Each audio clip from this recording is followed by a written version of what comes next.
नमस्कार, आप देख रहे हैं कशिश न्यूज और न्यूज रूम लाइव में आपके साथ मैं हूं Deepak Sharma. News room live में आज बात एक बेहद ही संवेदनशील और गंभीर मुद्दे की, और वो है तेजी से बढ़ता डिजिटल अरेस्ट का मामला, जिसको लेकर हर बार जागरूक किया जा रहा है। हर फोन कॉल से पहले हर व्यक्ति को ये संकेत दिया जा रहा है कि वो सतर्क रहे, सावधान रहे, और किसी भी स्तर पर ठगी की थोड़ी सी भी भनक हो तो वो संबंधित नंबर पर फोन करके अपनी शिकायत करे और इस तरह की ठगी का शिकार ना हो। बावजूद इसके पटना से ये चौंकाने वाला मामला सामने आया है। पटना के पीएमसीएच के दो रिटायर्ड डॉक्टर, जी हाँ, जो दोनों आपस में पति पत्नी हैं, उनके साथ ठगी का ये बड़ा मामला सामने आया है। साइबर ठगी की ये बड़ी वारदात सामने आई है, जिसमें 1,95,00,000 रुपए की ठगी कर ली गई है। साइबर अपराधियों ने सीबीआई ऑफिसर, जज और वकील बनकर वारदात को अंजाम दिया, ऐसी जानकारी सामने आई है। दंपत्ति पटना के हनुमान नगर इलाके में रहते हैं। किस तरह से ठगी की वारदात को अंजाम दिया गया, दिखाते हैं। सुनिए क्या कहना है पीड़ित परिवार और उनके परिजनों का। तो आपका सारा जो पैसा आया है वो सीबीआई और आरबीआई चेक करे कि ये आपका ही पैसा है या फिर नरेश गोयल का पैसा आपके अकाउंट में आया है। तो मम्मी लोग तो थोड़ा डर गई और फिर सबसे पहले ये उनको डराया गया कि आप किसी और को मत बताइए, किसी को भी नहीं, बहुत सीक्रेट ये करना है, अपने बेटे को भी नहीं, अपने स्टाफ को, किसी को कुछ नहीं बताना है। और अपने कमरे में बंद हो गई, कमरे में बंद हो गई और कंटिन्यूसली मैंने आज सुबह चेक किया, 15-15 घंटे, 16 घंटे, 20-20 घंटे वीडियो कॉल चला है लगातार। मतलब इन लोग 21-22 तारीख से लेके जब तक मुझे पता चला, परसों रात को पता चला 11 बजे, तब तक इन लोग कंटिन्यूसली डिजिटली अरेस्ट और वीडियो कॉल पे। एक रिटायर्ड डॉक्टर दंपति थाने पे आया और उन लोगों ने रिपोर्ट किया कि एक डिजिटल अरेस्ट का मामला आया है। उन लोगों से 1,95,00,000 रुपए, वकील, फर्जी डॉक्टर, फर्जी जज बन के और सीबीआई ऑफिसर बन के उनको धमकाया गया, जान से मारने की धमकी भी दी गई। ये भी कहा गया कि उनके बच्चों को भी जो है नुकसान पहुंच सकता है। और इतना ज़्यादा ये दंपति डरे हुए थे कि इन्होंने खुद जाके बैंक में आरटीजीएस किया कि जो तो आप अंदाजा लगाइए कि दो पढ़े लिखे, जीवन भर का अनुभव रखने वाले डॉक्टर दंपत्ति को ठगी का शिकार बना लिया जाता है, वो भी तब जब हर फोन कॉल से पहले ये जानकारी साझा की जा रही है कि आप सतर्क रहें, किसी तरह के फ्रॉड का शिकार ना हो। तो हम इस विषय पर बात करेंगे। हमारे साथ सहयोगी आशुतोष जुड़े हुए हैं। आशुतोष, अगर बार बार सतर्क करने के बावजूद आप ठगी का शिकार हो रहे हैं, तो या तो ठग कुछ ज़्यादा शातिर हैं या फिर आप लापरवाह हैं। नहीं, बिल्कुल, दो तीन चीज़ें हैं स्पष्ट रूप से समझने की ज़रूरत है।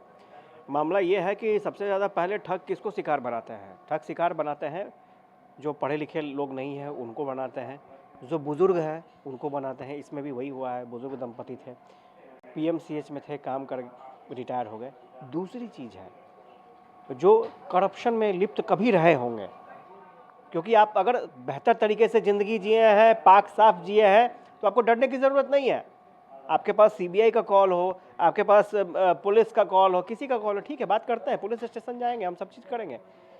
लेकिन कहीं ना कहीं पीछे कुछ ऐसी घटना हुई थी जिसका डर आपको आज भी बना हुआ है। और ये जो अपराधी हैं ये थोड़ा सा डिटेल्स जरूर रखते हैं, और इसमें कोई दो राय नहीं है, बड़े पैमाने पर रैकेट चलता है। आपको याद होगा कि बिहार विधानसभा में जो एसबीआई बैंक है, ब्रांच है उसका, वहाँ से भी बहुत सारे नंबर जो हैं विधायकों के वो निकाल लिए गए, और विधायकों को फ़ोन किया जा रहा है कि आपका अकाउंट यहाँ है, विधानसभा में आपका अकाउंट है और आपका अकाउंट नंबर ये है। तो स्वाभाविक है वो डरेंगे। लेकिन उतने के बावजूद अगर आप सही हैं, मैं फिर कह रहा हूँ, अगर आप सही हैं तो आपको कोई हिला नहीं सकता है। आप निश्चिंत रहिए ना, सब चीज़ का बैंक अकाउंट आप ऐसे नहीं बंद हो सकता है, समझने वाली बात है, ऐसे नहीं बंद हो सकता है। ऐसे जज फोन नहीं करते हैं, समझने वाली बात है। सीबीआई फोन करके नहीं बोलेगी आपको, आपके पास चिट्ठी आएगा। सीबीआई अगर कुछ जांच पड़ताल करने जा रही है तो चिट्ठी आएगी आपके पास, लीगल मामला होगा तो आपके पास लेटर आएगा। ऐसे ही कोई फोन करके आपको ये नहीं कर सकता है। मेरे पास भी आता है, मेरे पास भी आता है कि भाई ऐसे है, बोले ठीक है जो करना है कर लीजिए, बात खत्म हो गई।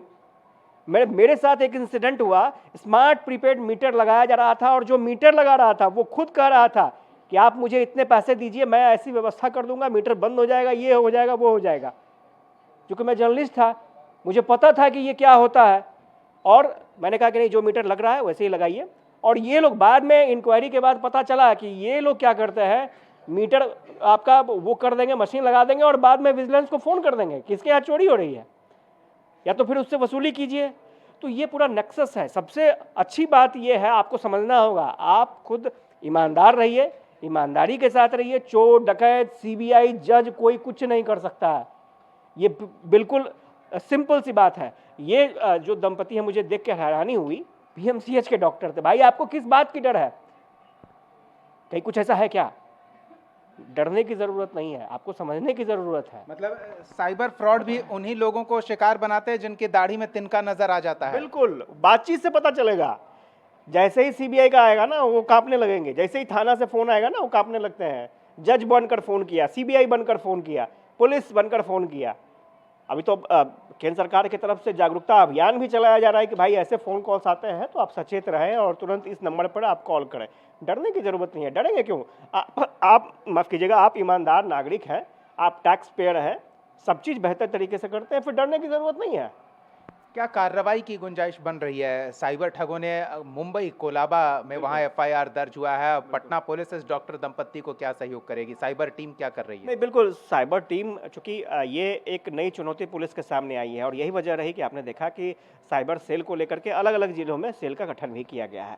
और आर्थिक अपराध को लेकर के बिहार पुलिस बिल्कुल ही कह सकते हैं कि आम क्राइम से ज़्यादा अब आर्थिक अपराध के मामले सामने आ रहा है। तो प्रायोरिटी लेवल पर आर्थिक अपराध को रखा जा रहा है। अब देखना होगा कि कब गिरफ्तारी होती है, पैसे रिकवर हो पाएंगे, नहीं हो पाएंगे, ये तमाम कई सवाल हैं। लेकिन इतना ज़रूर है कि हमेशा ये कहा जाता है कि सावधानी ही बचाव है, यानी आप सावधान हैं तो बच सकते हैं, नहीं तो फिर मुश्किल पड़ेगी, या मुश्किल होगी ही। पुलिस पकड़ेगी, लाएगी, कब क्या होगा वो कहना, पुलिस का काम जो है, पुलिस का काम सब जानते हैं पेचीदा होता है, इतना आसान नहीं होता है। चलिए, बहुत बहुत धन्यवाद आशुतोष इस तमाम बातचीत और जानकारी के लिए।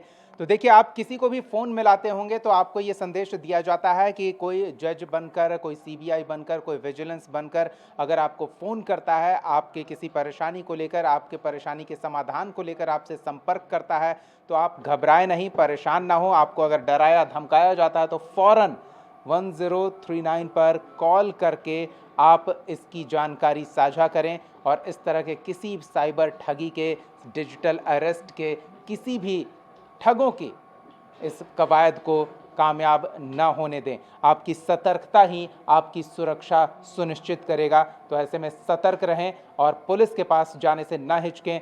हर ज़िले में साइबर टीम आपकी सुरक्षा के लिए ही तैनात की गई है। तो इस दंपत्ति के साथ ये घटना हो गई है।